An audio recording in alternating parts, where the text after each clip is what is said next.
অনেকেই যারা দীর্ঘদিন থেকে লাইফস্টাইল চেঞ্জের মাধ্যমে ওজন কমানোর চেষ্টা করছেন, অনেকে ডায়েটিং করছেন। ডায়েটিং এর মধ্যে very popular keto diet, high fat diet, low fat diet, high carbohydrate diet, low carbohydrate diet, high protein diet, intermediate fasting, plant based diet, whole grain diet, commercial diet. আবার অনেকে psychiatric counselling, dietician counselling নিচ্ছেন। অনেকে exercise করছেন, অনেকে exercise diet, অনেকেই অনেকভাবেই চেষ্টা করছেন, কিন্তু কোনো কিছুতেই ওবেসিটি তেমন একটা কমছে না। এই কন্ডিশনটাকে বলা হয় ইন্ট্রাক্টেবল ওবেসিটি। ইন্ট্রাক্টেবল ওবেসিটি হলেও আপনার চিন্তা করার কারণ নাই, কারণ মেডিকেল সায়েন্সে এখন অনেক ধরনের আদার মেডিকেল ইন্টারভেনশনস আছে, সেগুলোরও ভালো ইফেক্ট এবং সেগুলো ওজন কমানোর জন্য সহায়ক। তবে খেয়াল রাখতে হবে, আপনি অবশ্যই একজন কোয়ালিফাইড ডক্টর, যে ডক্টর এই বিষয়ে তার প্র্যাকটিস আছে, এই বিষয়ে তার অভিজ্ঞতা আছে, সেই ডাক্তারের সাথে পরামর্শ করবেন এবং ডাক্তারের সাথে পরামর্শ করে সিলেক্ট করবেন আপনার জন্য কোনটা ফিট, আপনার জন্য কোনটা হেল্পফুল হবে এই ওয়েট রিডিউস করার জন্য। সো মেডিকেল ইন্টারভেনশনসের মধ্যে বর্তমানে রিসার্চ অনুসারে সবচেয়ে বেশি ফলপ্রসূ যে ওষুধ এবং বেরিয়াট্রিক সার্জারি, সেই দুটো দিক নিয়ে আমি কথা বলবো এখন। So GLP-1 means glucagon like peptide 1 type medication, যেমন সেমাগ্লুটাইড, লিরাগ্লুটাইড। এই ওষুধগুলা এখন খুবই ইউজ হচ্ছে এবং মেডিকেল রিসার্চ অনুসারে এগুলোর ভালো ইফেক্ট ওয়েট রিডিউস করার জন্য। এবং যদি এক্সপেরিয়েন্সড কোনো ব্যারিয়াট্রিক সার্জারি থাকে, সার্জন থাকে, তারা তার সাথে পরামর্শ করতে পারেন সার্জিক্যাল ম্যানেজমেন্ট করার জন্য।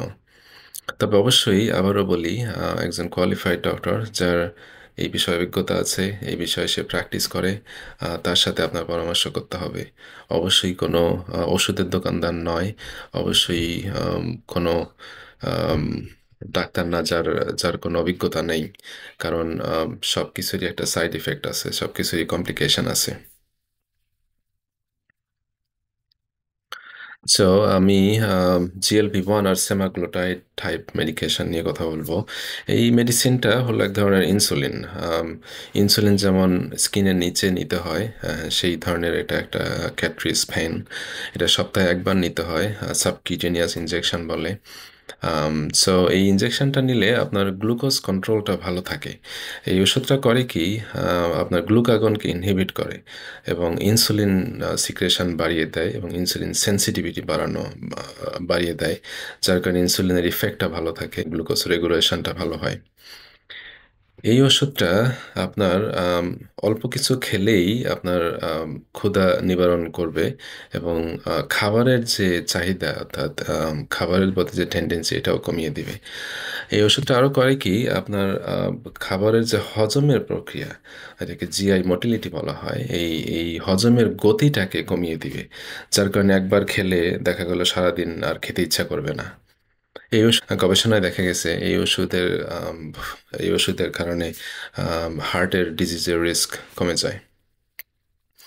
এই ওষুধটা আম, চর্বির মেটাবলিজমটাকে ইমপ্রুভ করে এবং আলটিমেটলি আপনার ওয়েট রিডিউস করবে। এগেইন সেম কথা বলতেছি যে আপনাকে কোয়ালিফাইড ডাক্তারের সাথে পরামর্শ করতে হবে, এবং ডাক্তারের সাথে পরামর্শ করেই আপনাকে ঠিক করতে হবে কোনটা আপনার জন্য ভালো। আমি আমার পেশেন্টদেরকে সবসময়ই বলি, পৃথিবীর কোনো ওষুধই সাইড এফেক্ট ছাড়া নেই। সব ওষুধেই, সব কিছুরই সাইড এফেক্ট এবং কমপ্লিকেশন আছে। এটা আপনার ক্ষেত্রে হতেও পারে, নাও হতে পারে। কমন সাইড এফেক্টগুলো হলো, আপনি এই ওষুধের অ্যালার্জি থাকতে পারে, তাহলে আপনাকে নেওয়া যাবে না। এই ওষুধের কারণে মোস্ট কমন ইফেক্ট হলো ক্ষুধামন্দা, বমির ভাব, বমি হতে পারে, ডায়রিয়া হতে পারে, পেটে ফাঁপা লাগতে পারে, খাবারের অরুচি থাকতে পারে, খাবারের অরুচি হয় এবং খাবারের অরুচি হলে আপনি বেশি খেতে না পারলে আপনার দুর্বলতা, উইকনেস, টায়ার্ড লাগতে পারে। এবং আরও কিছু রেয়ার কমপ্লিকেটেড কমপ্লিকেশনস আছে, যেমন সিভিয়ার পেট ব্যথা, সিভিয়ার ডায়রিয়া, সিভিয়ার বমি, অনেক বেশি বমি হয়, এটা প্যানক্রিয়াটাইটিসের মতো প্রেজেন্টেশন হতে পারে, গলব্লাডারের পাথর, গলব্লাডার ইনফ্লামেশন করতে পারে। তো আবারও বলি, আপনি এই মেডিকেল ইন্টারভেনশন নেওয়ার আগে অবশ্যই আপনার কোয়ালিফাইড ডাক্তারের সাথে পরামর্শ করতে হবে। এগেইন কোয়ালিফাইড ডাক্তার মিন্স যে ডাক্তার এই বিষয়ে প্র্যাকটিস করে, এই বিষয়ে তার অভিজ্ঞতা আছে, তার সাথে আপনার পরামর্শ করে আপনার জন্য কোনটা প্রযোজ্য সেটা ঠিক করতে হবে। কোয়েশনটা হলো আপনার যদি বিশেষ করে থাইরয়েড ক্যান্সার যাদের আছে এবং মাল্টিপল এন্ডোক্রাইন নিউপ্লেসিয়া টাইপ 2 ধরনের ক্যান্সার যাদের আছে, তাদের এটা অ্যাভয়েড করতে হবে। যাদের অলরেডি হজমের প্রক্রিয়া খুবই স্লো, হজম হজমের সমস্যা আছে অথবা আদার জিআই রিলেটেড ডিজিজ আছে, তাদের অ্যাভয়েড করতে হবে। যাদের প্রেগনেন্সি আছে এবং প্রেগনেন্সি নেওয়ার পরিকল্পনা করছেন, তাদেরকে এই ওষুধ অ্যাভয়েড করতে হবে।